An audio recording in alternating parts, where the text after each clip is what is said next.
Olá pessoal, tudo bem? Boa noite e bem-vindos a mais um bate-papo com a Hope Neuropsiquiatria.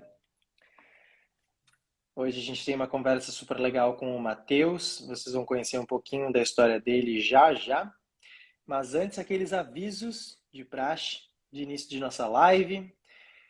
Toda quinta-feira, 19h30, a gente tem um bate-papo aqui no Instagram da Hope Neuropsiquiatria sobre algum assunto que conversa com a temática das demências. A gente sempre tenta responder todas as perguntas de quem participa e também de quem envia ao longo da semana questões múltiplas para o nosso Instagram, para quem liga para a Hope, precisando de assistência para o seu familiar que enfrenta um diagnóstico de demência, ou mesmo para si, quando se encontram alguns sintomas em fase inicial e se desconfia que alguma coisa pode estar acontecendo. A gente tenta utilizar essas dúvidas para construir essas temáticas da nossa live, sempre respondendo a demanda de vocês. Então sigam participando, mandando sempre as perguntas, ligando, questionando, participando das lives de forma ativa. Hoje a gente vai conversar sobre Homem Também Cuida? Alguns de vocês já devem conhecer minha história. Eu sou Fernando Aguzoli. Eu cuidei da minha avó, diagnosticada com Alzheimer, ao longo de 6 anos de diagnóstico. Assumi os cuidados porque vovó Nilva era minha paixão, uma grande amiga. Em algum momento da nossa vida acabou se tornando a minha melhor amiga. E eu decidi então largar o curso de filosofia na faculdade, deixar meu trabalho e minha carreira de lado para virar, além de neto, de amigo, de melhor amigo, também um pouco pai dessa fase final de vida da minha avó.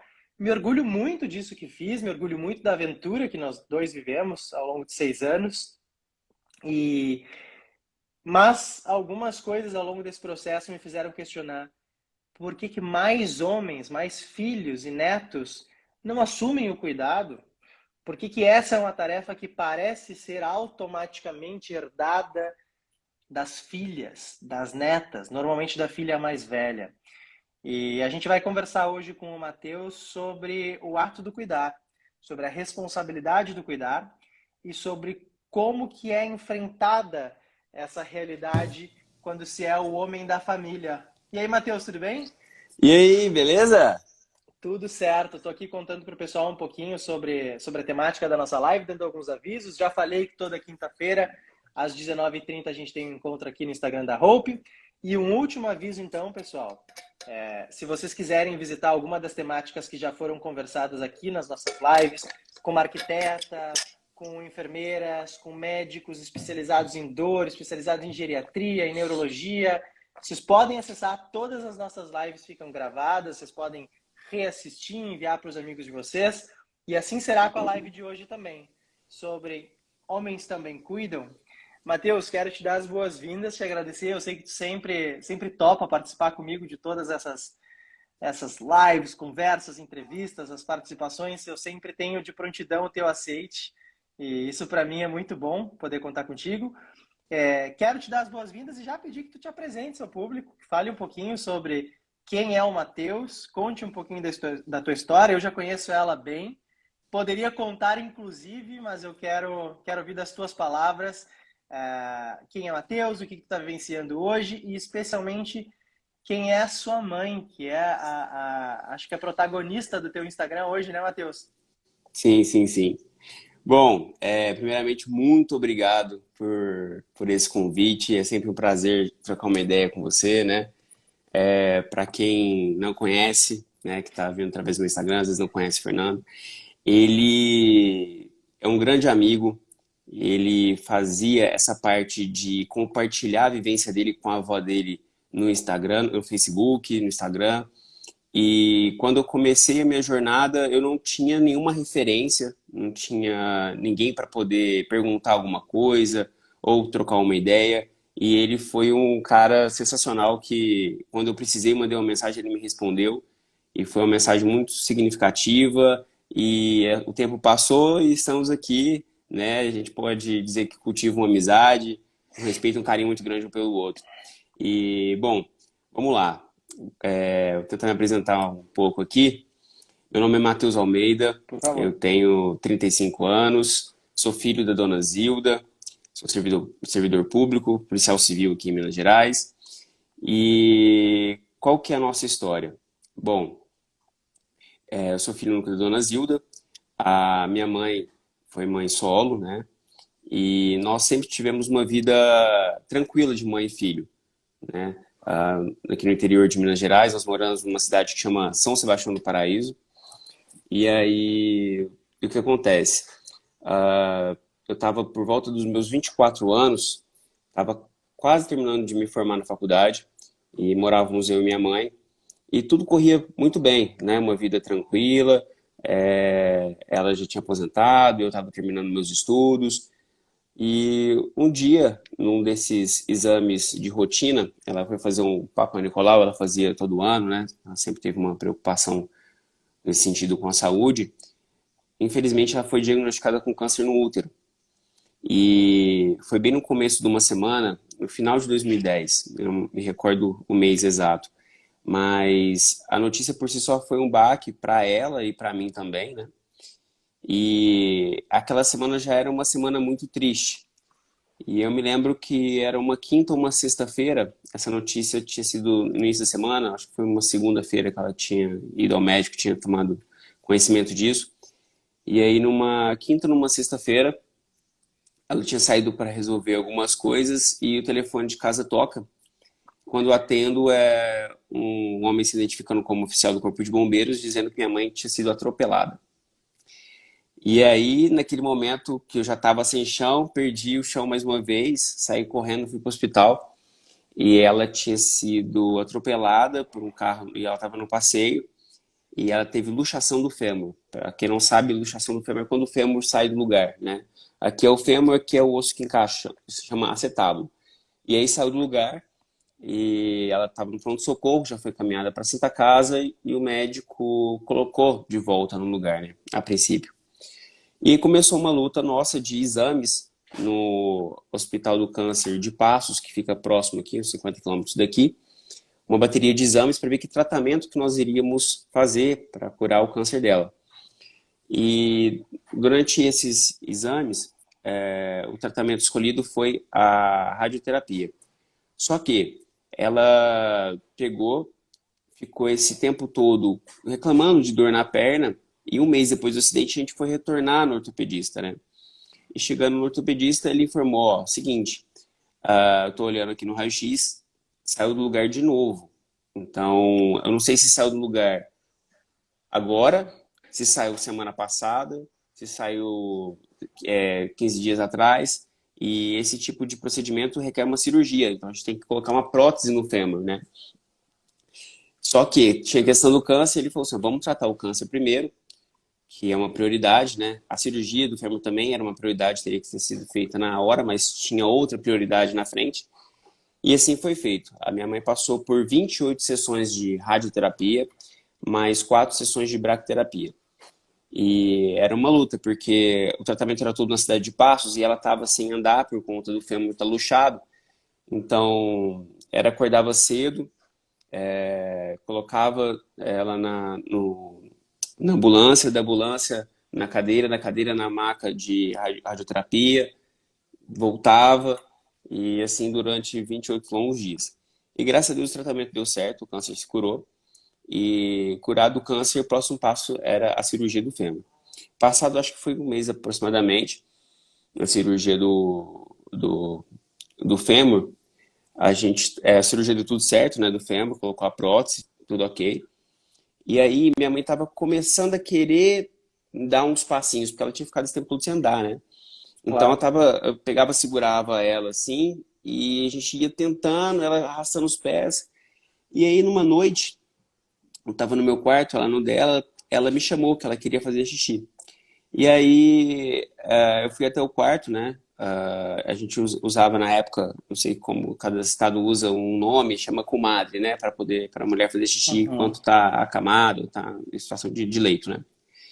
E aí quando eu voltei para poder falar com ela, eu vi algo que foi assim instantâneo. Eu olhei no rosto dela, o semblante dela do lado esquerdo estava completamente paralisado. sobrancelha, boca, movimento do braço. E naquele momento eu já vi que era um AVC. Já tinha visto campanhas a respeito, já tinha escutado a respeito. E era de noite, eu já peguei desesperado. Se ela pesava, sei lá, 45 quilos, 40 quilos na época, ela pesou o dobro.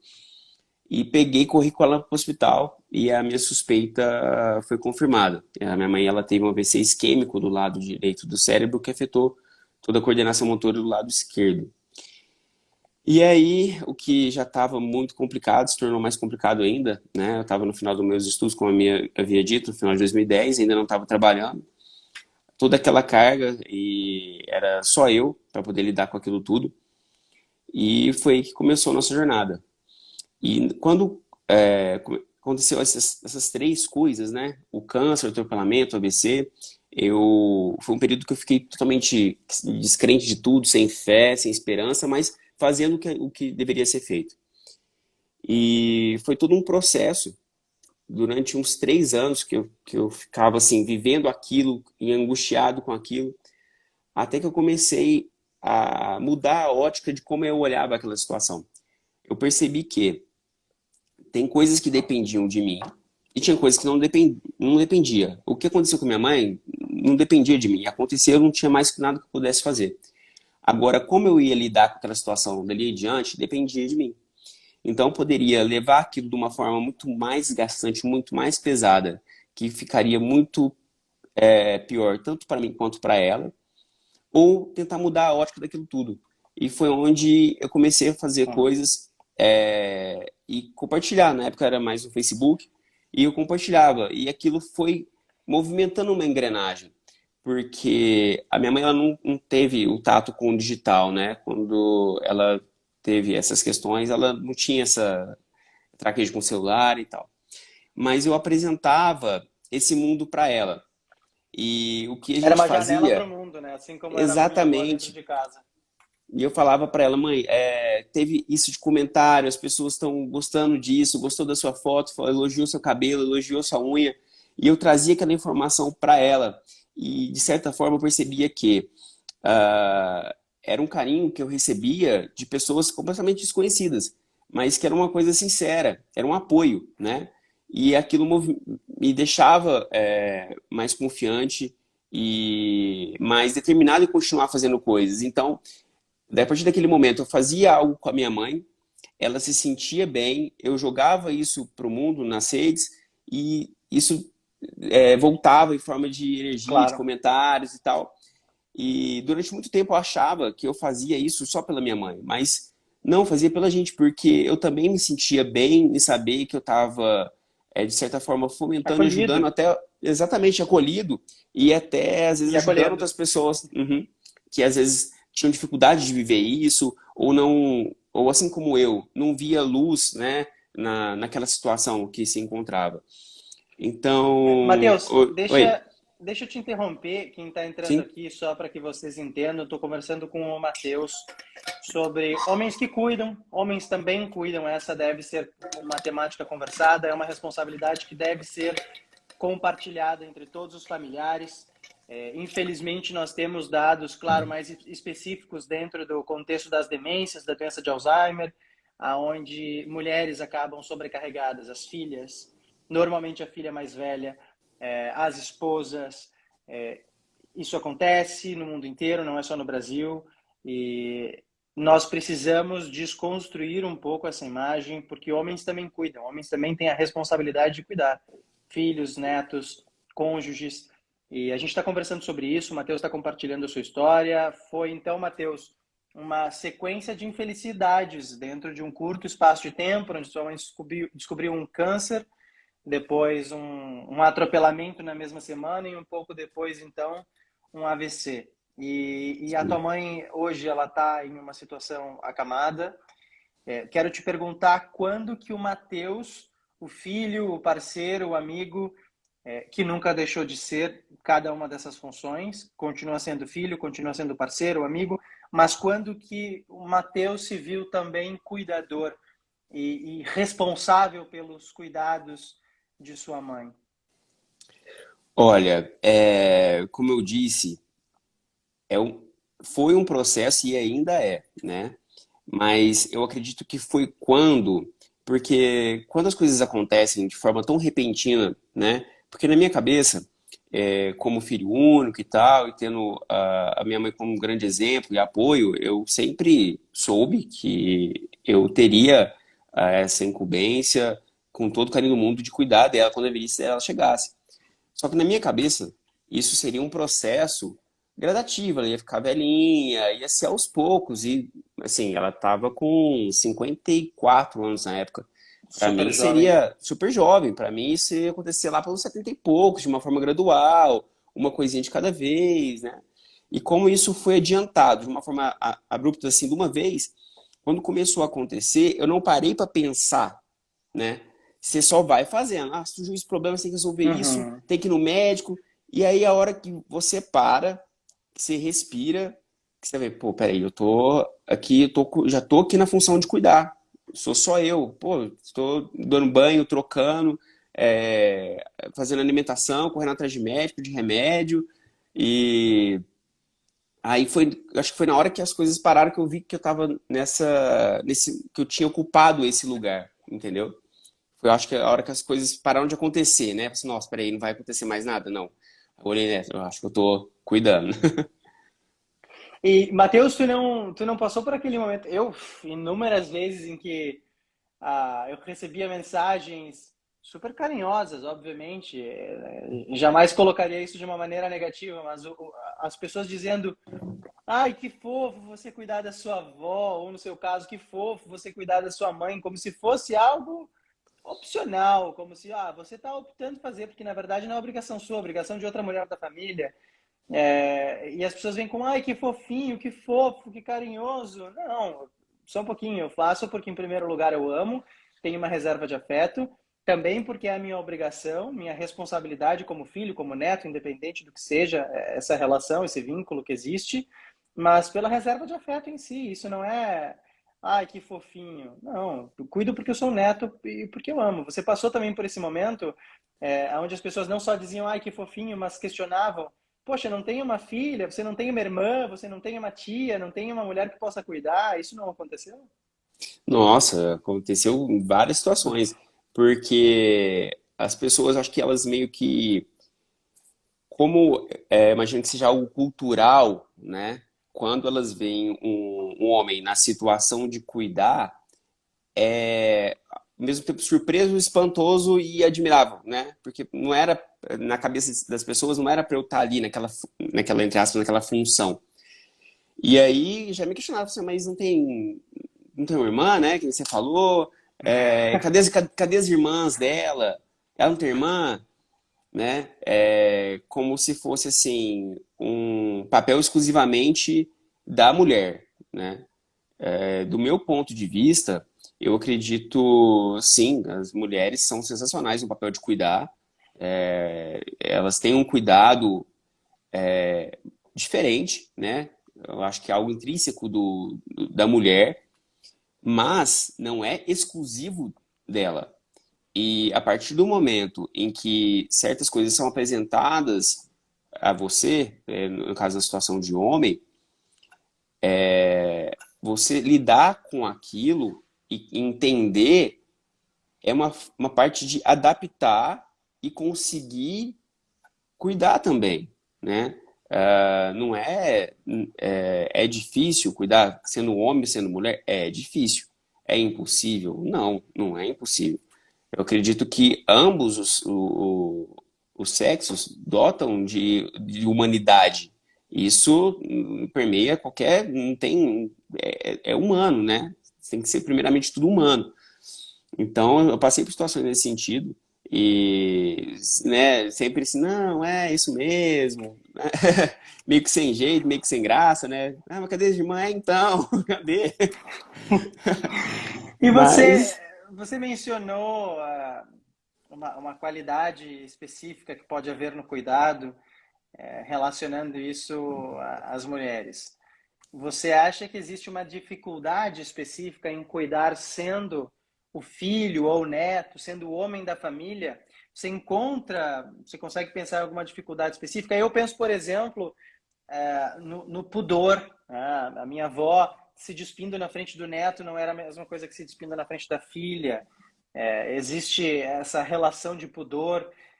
Você encontrou algum desafio em específico sendo o homem da casa, o homem da família, cuidando da sua mãe? Ó, eu não, assim, eu penso, porque eu já recebi relatos nesse sentido, não foi algo que eu passei, primeiramente.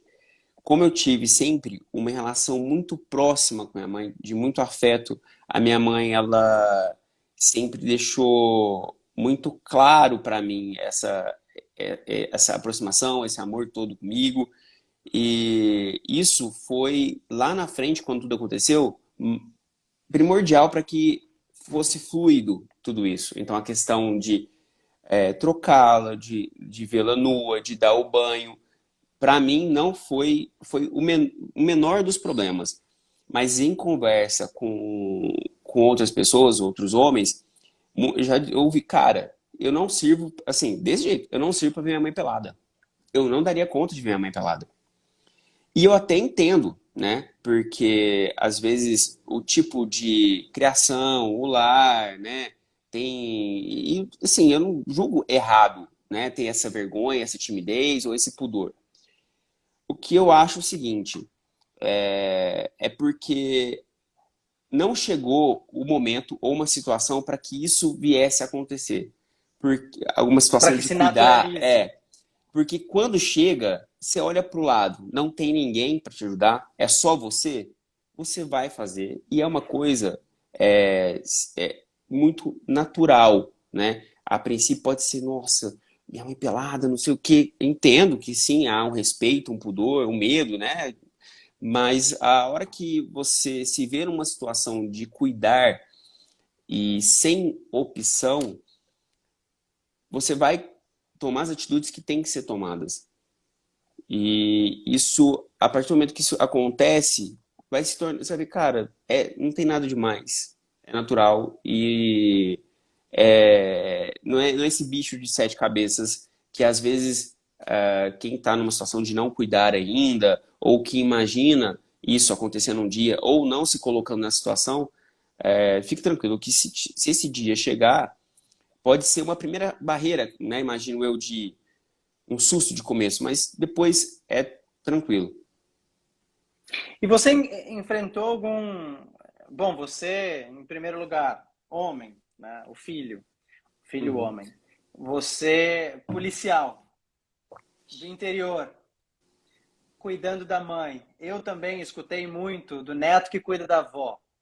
Uhum. Ah, existiu alguma. Você teve que batalhar, até mesmo nas mídias, nas redes sociais, para desconstruir essa imagem. Como que você enxergou isso? Foi uma coisa natural? As pessoas te viam como o filho carinhoso que cuida, que também é cuidador, ou você teve que desconstruir essa imagem? Porque eu acho muito legal você se posicionar, você se apresentou como eu sou filho único de uma cidade pequena, do interior, sou policial. Não é a imagem que a priori a gente cria do filho que assume o cuidado da mãe, que dá Uhum. banho, que cuida de perto, que tira foto no Instagram, que faz vídeo. Não é a imagem que a gente cria, mas claro que o afeto ele vem em 50 tons e a gente precisa desconstruir essa imagem automática que a gente cria de quem é o homem que cuida, de quem é a mulher que cuida, de quem é a pessoa, no geral, que vai cuidar. Claro que quando a gente pensa em cuidador, a gente já vai direto para a imagem da mulher, a gente já vai direto para a imagem da filha mais velha. E você desconstruiu isso com tudo, né? Homem do interior, jovem, e policial, isso, aquilo. Como que foi desconstruir essa imagem? Você enfrentou alguma resistência ou foi fácil? Foi natural? Ó, para mim, com relação a isso, a maior dificuldade que eu tive, porque foi um período que aconteceu o seguinte, as coisas foram indo de uma forma natural, né? Eu postava e tal, e para mim era natural aquilo, né? Brincava, eu falava assim, o que que eu posso fazer para divertir com a minha mãe? E a gente tirava as fotos diferentes, a gente começou a correr, eu participei de promoção, consegui levar minha mãe para a abertura dos Jogos Olímpicos no Rio 2016, né? Pela Latam, foi algo muito legal. Nossa foto já ganhou concurso de fotografia de Lisboa, ficou exposta lá. Teve outra foto também que virou, estampou suco Tang no Brasil inteiro. E eu sempre Caramba! pensava, tem várias histórias dentro dessa história. Eu sempre pensava o que eu posso fazer e tal. Só que teve uma fase que eu ouvi comentários do seguinte sentido: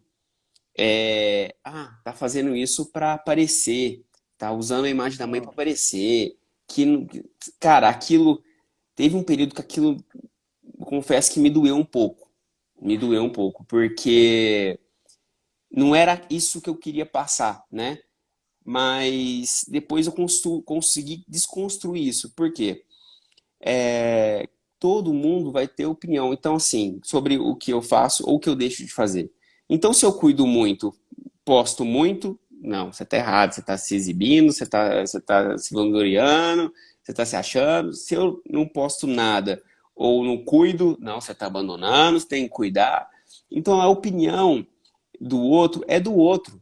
E eu me preocupar com que a imagem, eu ficar preocupado com que talvez o que eu acho que o outro está pensando de mim é um atraso de vida para mim, para minha relação com a minha mãe, para o que eu já estava fazendo. Então, eu tive esse período, né? Foi um período meio nebuloso, né? Por conta disso que começou a permear minha cabeça, mas logo passou quando dei esse estalo, porque ninguém vem viver o que é o cuidar, né? Aqui, ninguém vem aqui ver como é que é. E é claro que os recortes que às vezes eu posto são de coisas agradáveis, né? Porque, poxa, é o que você quer, a ferramenta de rede social é para você distribuir coisas agradáveis, por mais que tenha vezes que minha mãe passa períodos de internação, que eu acho também que é justo, porque tem pessoas que oram para minha mãe, desejam o bem dela, perguntam dela, e eu É acho verdade. justo compartilhar isso também. O legal é compartilhar alegria, pô, momentos de afeto, de carinho, esquentar o coração das pessoas que às vezes perderam a mãe, perderam a avó, ou que estão afastadas, têm saudade, ou que, pô, eu posso fazer algo também isso com minha mãe, com minha avó. E aí foi só esse período que foi um pouco complicado, mas do restante, com relação a trabalho, a opinião, teve só essa questão aí, foi bem tranquilo.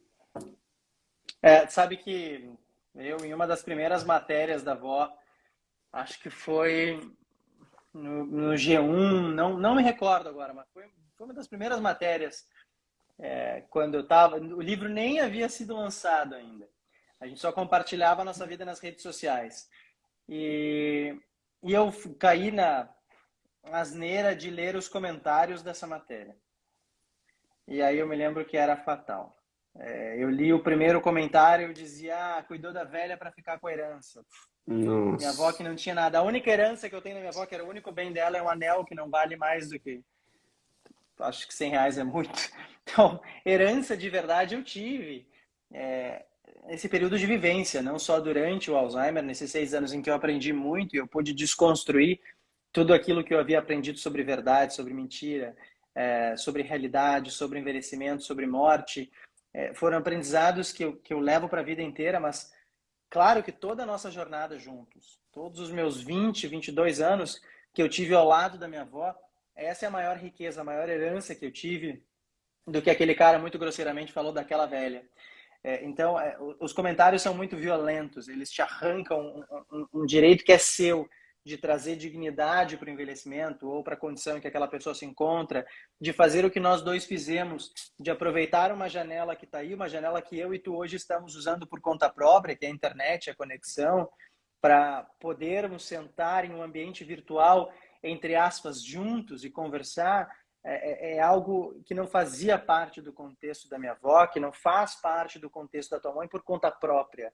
Não Uhum. são pessoas que tiveram esse letramento digital e que se encontravam muito, muito confortáveis nesse universo, mas a gente trouxe isso, a gente aproveitou essa janela que já existe, a gente abriu essa janela para o mundo e outras pessoas puderam não só vivenciar o Alzheimer da minha avó, a condição da sua mãe e a nossa condição como cuidadores, mas eles também puderam encontrar informações sobre Alzheimer, sobre o AVC da sua mãe. Você mesmo disse que quando a situação começou, você identificou o AVC de cara e você pôde oferecer Uhum. uma assistência, um suporte imediato. Isso passa por nós conscientizarmos a população. Eu acho que eu, tu e outros tantos, hoje são milhares que fazem isso todos os dias, no Instagram, no TikTok, no Facebook, no YouTube, compartilhando situações específicas do cuidado, diagnósticos.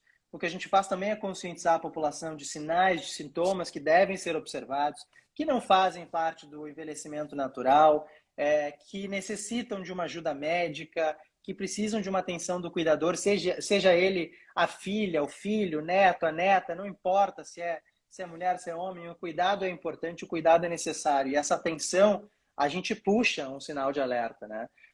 Eu Sim. queria saber como foi o momento em que você começou a compartilhar. Foi intencional? Eu quero abrir as portas do meu mundo para a internet e do mundo externo para dentro da minha casa. Eu quero fazer isso. Ou foi uma coisa natural? Fez uma primeira postagem, começaram a curtir, comentar uma coisa ali, uma coisa aqui, e você foi se alimentando dessa energia do público. Como que tudo aconteceu? Cara, foi algo assim, foi de uma forma muito despretensiosa. É porque o tempo da internet, né? Um ano de internet, um ano real na internet sem 100 anos, né? Porque a formação é muito rápida, é muita informação, muito tempo. Então, na época, eu lembro que só tinha, assim, eu sei porque só tinha você que fazia algo de compartilhar e tal. Era a única referência que eu tinha. E aí eu lembro que a minha mãe fazia ecoterapia na época e eu tava lá, tirou uma foto dela em cima do cavalo e eu postei a foto no Facebook. E aquela foto teve uma resposta diferente das outras, porque postava foto, dava ali as curtidas de sempre, né? Pouca coisa. A hora que eu postei a foto da minha mãe, um tanto de gente, um tanto de recado, um tanto de mensagem de carinho. Aí eu falei assim, poxa, tá. E aí aquilo me chamou a atenção. Aí eu peguei e postei uma foto nossa. Aí eu peguei e fiz outra coisa. E aí foi de uma forma orgânica, sem muito traquejo, né? Porque hoje em dia tem muito hora certa de postar, o que postar, hashtag, trend, tudo, mas na época não tinha nada. Era assim, é, era o que vinha na cabeça e eu pensava, já fazia. E foi algo natural e até hoje eu procuro seguir essa linha mais natural. Eu consumo, claro, Instagram, TikTok, acompanho eu não me considero influenciador, né? Mas os influenciadores Mas dessa, dessa comunidade. E o meu perfil hoje de postagem é algo mais calmo. Então, assim, até por conta da situação da minha mãe, porque é algo que tem que ser. Eu sempre, desde que isso começou a tomar uma certa proporção, uma coisa que eu coloquei pra mim é: eu só vou fazer algo que seja confortável pra ela, primeiramente. claro. Porque, por exemplo, eu já tive ideia, nossa, mãe, vamos andar de balão? Aí ela, não, não, balão não. Eu falei, assim, não, beleza, né? Eu não vou pegar e colocar minha mãe contra a vontade dela no balão, né? Depois vira igual o pá do Bom, balão, fica o mas... recado caso alguém cuide de mim um dia. Eu detesto a altura.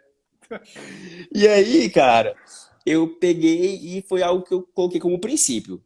É bacana compartilhar, fazer coisas diferentes, deixar ela engajada, deixar ela feliz, ela se sentir amada, né? Principalmente nas corridas, quando tinham mais provas, né? A gente saía para correr, o pessoal. Conta para o pessoal, você falou já duas vezes sobre as corridas, Ah, mas antes da gente falar das corridas, você tá. mencionou que a primeira foto que você postou gerou uma enxurrada de Uhum. curtidas, de compartilhamentos, de comentários.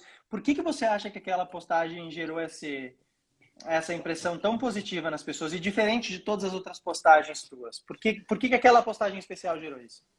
Eu acho que naquela época foi algo do tipo assim, como a minha mãe, ela é, teve o AVC, foi na época que ela já tinha tido AVC, né? Tinha ficado um pouco sumida ali, e aí a hora que ela aparece em cima de um cavalo, né? Fazendo uma atividade uma pessoa que tinha sofrido um AVC, acho que foi um mix de, poxa, que belezinha, ela no cavalo, e teve um AVC e tá fazendo uma terapia, uma ecoterapia. Eu imagino que foi um mix de sentimentos, né, das pessoas que estavam vendo aquilo naquele momento, e aquilo que fez com que aquela foto tivesse a repercussão que teve Uhum. na época. E o que são essas corridas, Matheus? Porque a sua mãe, ela Cara, teve, ela vivenciou uma situação que a deixou com certas limitações. Hoje sim. ela está acamada, mas ela não deixou de viver a sua vida. E você está sempre desenvolvendo maneiras de incluir a sua mãe em atividades do seu cotidiano, em Uhum. tirá-la de dentro de casa. Como que foi essa ideia das corridas? Como que começou? Cara, foi o seguinte, eu tava vendo uma reportagem no Caldeirão do Hulk na época. E aí, tem um projeto de Campinas que chama Pernas de Aluguel. Eles estavam mostrando esse projeto, que eram corredores que corriam com crianças com deficiência e eles emprestavam suas pernas para correr com as crianças em triciclos adaptados. E aí eu peguei e falei assim, poxa, peraí, se dá pra fazer com eles, eu acho que dá pra fazer com minha mãe também. E aí eu fui, comprei um triciclo adaptado. Peraí, pô,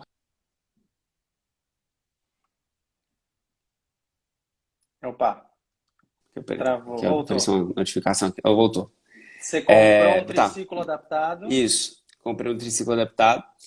E aí eu frequentava academia, dava um trotinho ou outro, não corria, não corria. Falei assim, tá, Trotinho. não fazia, não corria, sério, não era corredor. E aí eu falei assim, ah, vamos para uma prova já. Peguei, testei primeiro, ver como é que era. E a gente foi para uma prova de 5 quilômetros. Eu nunca tinha corrido.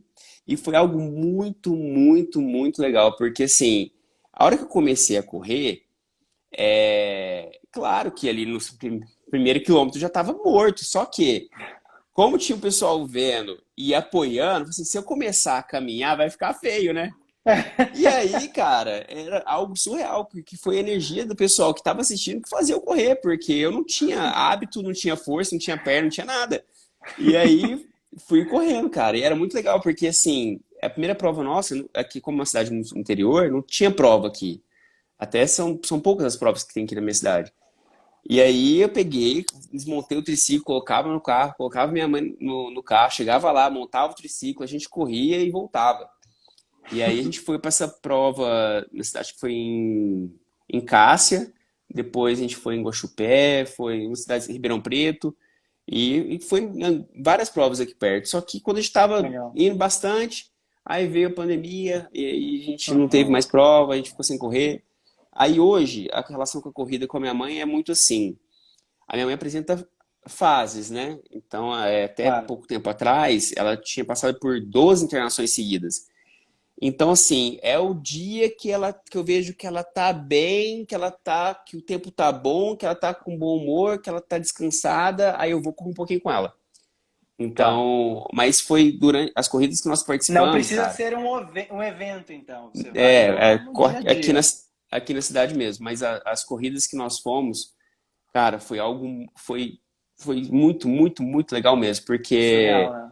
eu sentia a energia das pessoas e era só que até hoje, eu já fui corrido depois sem a minha mãe, eu não vi ninguém correndo dessa forma e eu acho que eu fui o primeiro a correr com a mãe no Brasil.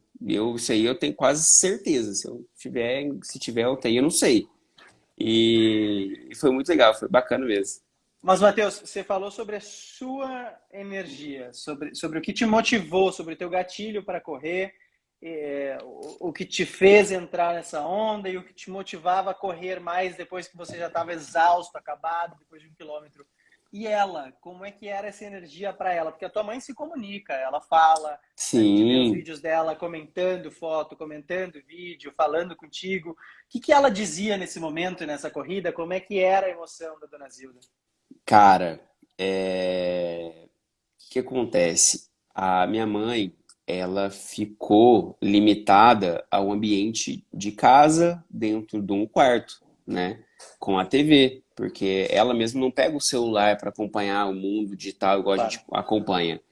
Então, a hora que ela sai na rua e ela vê o pessoal mexendo com ela, acenando para ela, eu acho que é naquele momento que ela se sente querida, viva, que ela sente ali o ventinho no rosto e o pessoal mexendo com ela, apoiando sem nem conhecer.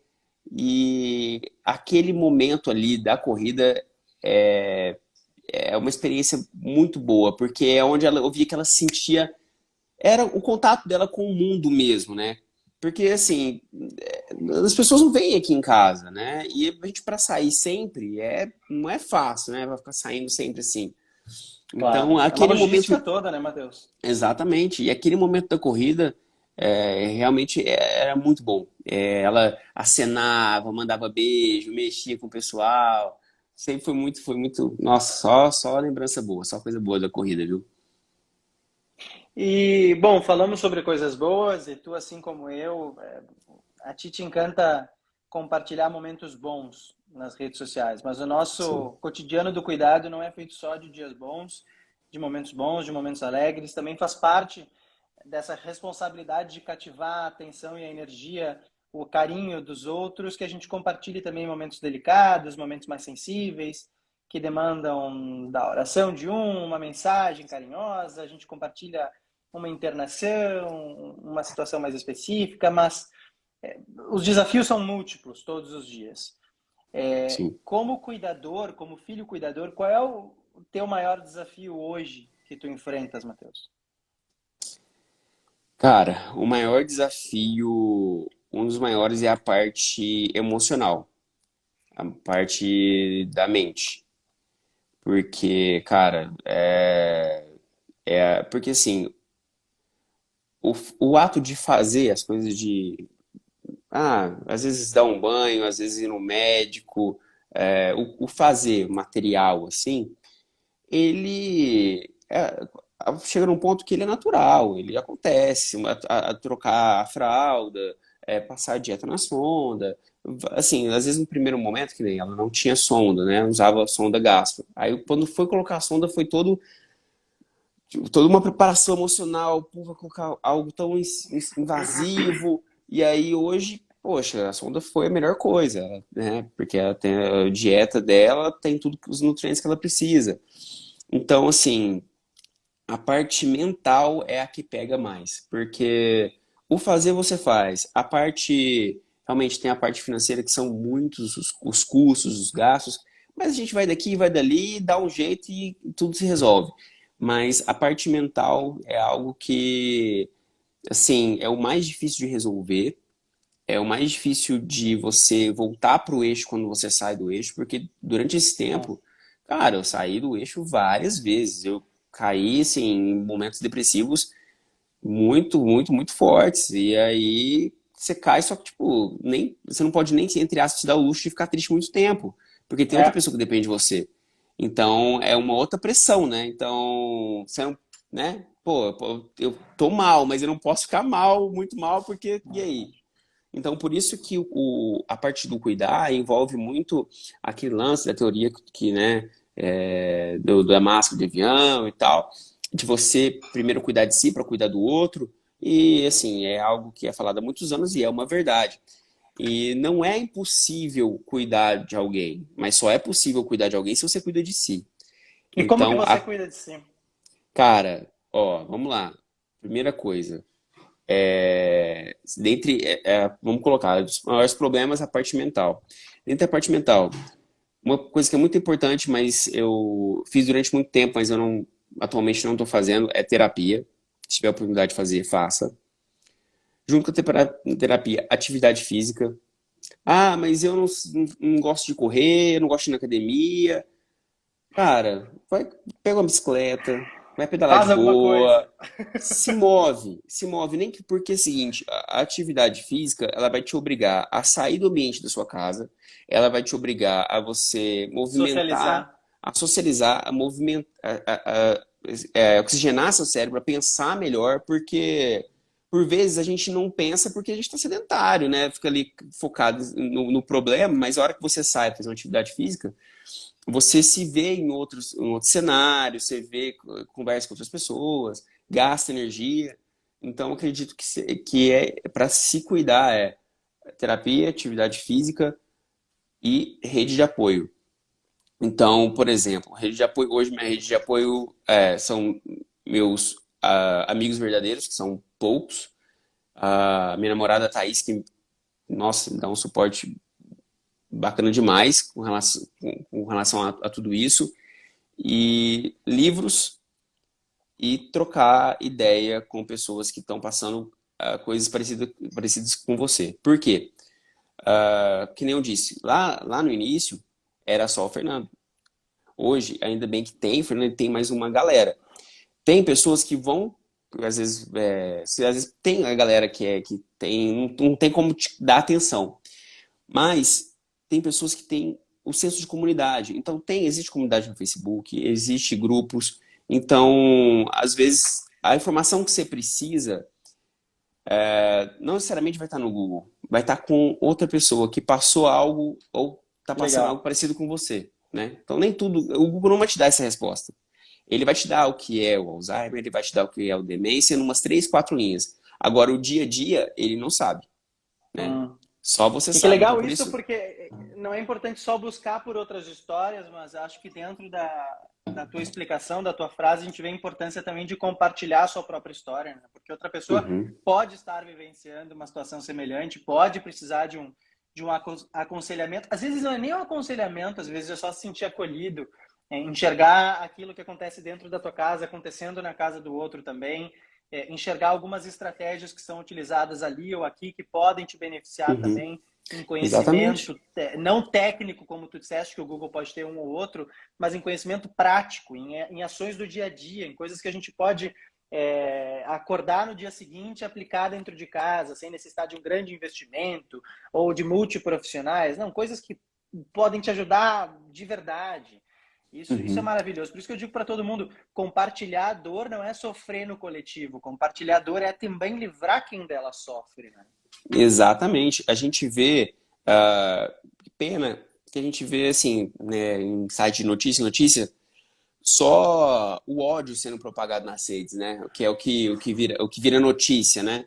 Mas tem uma outra vertente de pessoas que realmente se preocupam, que vivem algo parecido com o que você está vivendo, que vão trocar uma ideia com você. Então, assim, poxa, se você está meio ali, eu não quero falar o que eu estou vivendo. Cara, às vezes, se você falar, vai chegar uma pessoa para você e vai falar, ó, por que você não tenta fazer diferente? Eu estou passando algo assim. A internet ela é uma ferramenta, ela pode ser usada, é que não é uma faca. Você pode passar manteiga no pão, você pode matar alguém. Ah, Então, é exatamente. só Essa foi uma saber ótima usar. comparação. Só saber usar.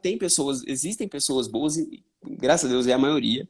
Existem comunidades, livros, né? O Fernando também tem tem quantos livros você já lançou já? Sabe quantos livros, Cinco. Fernando? Aí, 5 livros. Aí, só o Fernando tem 5 livros que abordam o tema. Tem para criança, não tem? Tem três. Tem isso pra criança, tem. Eu tenho um que eu tenho o da capinha amarela, esqueci o nome agora. O É Alzheimer o não é o fim. Exame, enfim. Então, as informações estão aí, tem pessoas bacanas que compartilham coisas boas e é só procurar, saber procurar e não ter vergonha de trocar essa ideia. Ó, que legal, não ter vergonha de trocar essa ideia. Acho que começar a compartilhar a sua história passa muito, bom, primeiro, por se enxergar vulnerável, por se permitir encontrar a vulnerabilidade dentro da situação em que se convive. E o segundo ponto é não ter vergonha. Poxa, muita gente na época em que eu descobri a demência da minha avó, isso faz tempo pra caramba, ela já morreu faz quase 10 anos, ficou 6 anos diagnosticado. A gente está falando de quase 20 anos atrás, quando nós começamos a vivenciar os Nossa. sintomas e o diagnóstico. E, poxa, existia muito preconceito, existia muita vergonha da situação, porque o termo demência, a gente está acostumado a chamar fulano e beltrano de demente desde pequeno na escola, isso é um termo depreciativo, e a gente acaba sentindo esse constrangimento, não só ela pelo diagnóstico dela, mas também a família que acaba omitindo o diagnóstico, que não fala sobre isso, que exclui aquela pessoa do convívio com a sociedade e mantém ela somente dentro daquele círculo familiar, por não saber como administrar a informação para os outros, como abrir isso a público. A público eu digo para amigos, para vizinhos, Uhum. conhecidos. E existia muita vergonha. Você fugiu dessa vergonha, você compartilhou. E a gente sabe também, bom, eu não sou o mesmo que há 10 anos atrás, eu tenho 30 hoje, mas com 20 anos eu era diferente, meu visual mudou, assim como a minha avó foi envelhecendo, e também mudou o visual dela, tinha suas vaidades, e nós resolvemos juntos compartilhar esse cotidiano da demência também, e tinham dias mais vaidosos, tinham dias menos vaidosos, e a gente se despiu dessa vergonha, desse constrangimento, e aceitamos compartilhar essa vida com vaidade, sem vaidade, todos os dias nas redes sociais. Acho que isso faz parte também. Não é maquiar uma vida que se vive. Não, a gente nunca maquiou. Ah, mas você compartilhava só coisas boas. Grande maioria, sim. Isso não significa que os momentos difíceis, os desafios, os momentos ruins, péssimos, horríveis, sofríveis, não existiram. O que significa que eu resolvi compartilhar os outros em maior quantidade, porque havia muito mais gente compartilhando o lado negativo, compartilhando o Uhum. estigma, a vergonha, o problema. E nós não víamos o Alzheimer buenas. Depois, ao longo do processo, nós deixamos de ver o Alzheimer como um problema que se tinha e, na verdade, era uma condição que nos acompanharia até o último dia de minha avó. E mesmo depois de 10 anos de sua morte, continua nos acompanhando todos os dias. É uma Sim. memória que nós temos, é uma vivência que eu vou ter para o resto da minha vida. Faz parte hoje do meu trabalho também, por uma coincidência ou não, e não pode ser excluído, né? Você também, você se despiu dessa vaidade e resolveu compartilhar nas redes sociais. Isso foi um desafio para ti? Cara, a parte do desafio, como eu tinha dito antes, foi aquele momento em que eu liguei um pouco para a opinião alheia. É só essa Uhum. parte foi o desafio. E depois só foi coisa boa. Eu colhi Legal. só coisa boa, graças a tudo isso que a internet proporcionou. Peraí que apagou tudo aqui. Pagou, caiu Eita, a luz. queimou a luz aqui. Ah, acendeu aqui. Não, queimou na verdade foi essa aqui, ó. Quer ver? Ó. Eita, cai não! Nos Apaga lá, últimos mano. 2 minutos de live, tudo vai acontecer. Não, foi a luz aqui do. Porque desligou o computador Uhum. e o ring light tá ligado aqui no computador, entendeu? Mas tá tudo Ah, certo, tudo sou bem, tô vivo. profissional, tenho ring light. Bom, voltando. Então, é Não só essa tinha parte que vergonha, foi. então, Matheus. Nunca existiu vergonha de compartilhar o dia a Não, dia, de compartilhar todo o cotidiano de vocês? cara, sim, tem um pouco de vergonha. Eu tinha vergonha no sentido de, por exemplo, de me filmar ali falando, até eu ainda não quebrei muito bem isso, né? Às vezes só que eu tenho que falar alguma coisa, que eu vou dar algum recado ou compartilhar alguma coisa que eu falo com a câmera, que é algo que eu ainda tenho uma certa vergonha. Mas vergonha de poder mostrar o que a gente vivia naquele momento, vive até hoje, isso eu nunca tive, cara. Muito pelo contrário. Sempre foi uma questão de muito orgulho, né? Porque eu Olha só. vi que, assim, não tô querendo me gabar nem nada nesse sentido, mas eu vi que a- eu sou uma pessoa muito especial para minha mãe, né? Eu acho que sou a âncora que mantém ela viva. E ela é muito apegada comigo. E se o que ela me ensinou me proporcionou ser o ser humano que eu sou hoje, que consigo cuidar dela, proporcionar uma qualidade de vida para ela, uma vida saudável, e ainda despertar sentimentos bons em outras pessoas, cara, eu tenho que ter só orgulho disso. Não tenho. A vergonha fica no segundo plano. Ah, que lindo, Matheus. Bom, com isso a gente encerra, chegamos ao final da nossa live. Queria te agradecer por compartilhar conosco, por nos abrir essa janela para dentro da tua casa, conversar sobre a tua vida. Te agradecer também por compartilhar a vida de vocês nas redes sociais, isso nos alimenta também. Eu sou muito fã da história, minha mãe adora também compartilhar o dia a dia de vocês e fico feliz de saber que lá atrás os nossos caminhos se cruzaram e a gente pode manter essa amizade legal porque tu inspira as pessoas. Tu inspira outras pessoas também, outras pessoas que cuidam, que cuidaram, que um dia certamente vão cuidar, seja de um pai, Sim, de uma avó, seja de uma esposa, mas de alguém com certeza, porque faz parte da vida cuidar e ser cuidado. Então, exatamente. obrigado pela tua disponibilidade em conversar com a gente. E lembrando que a live fica gravada, se vocês quiserem enviar para alguém, se vocês quiserem reassistir, ela fica no Instagram da Hope Neuropsiquiatria. Matheus, muito obrigado e conta comigo, tia. Poxa, muito obrigado, né? Eu que agradeço o convite, é sempre um prazer falar com você aqui. Você sabe da gratidão que eu tenho contigo e do orgulho também que eu tenho porque você está levando toda a questão da história, toda a questão da, do Alzheimer, né? Levantando essa bandeira com os seus livros, com os seus estudos, com o seu trabalho. Então, isso vai muito além, né? Muito obrigado. Espero ter esclarecido, às vezes, alguém que tinha alguma dúvida, ter motivado alguém que estava desmotivado, ter informado alguém que estava desinformado. E estamos aí sempre que você precisar. É sempre um prazer estar aqui, trocando essa ideia. E sucesso aí, onde é que você está, que cada hora está num lugar do mundo, né? Mas um sucesso. E é isso. Forte abraço aqui de Minas Gerais para você. Legal, um abração, Matheus. Tchau, tchau, gente. Até a próxima Falou, quinta. tchau.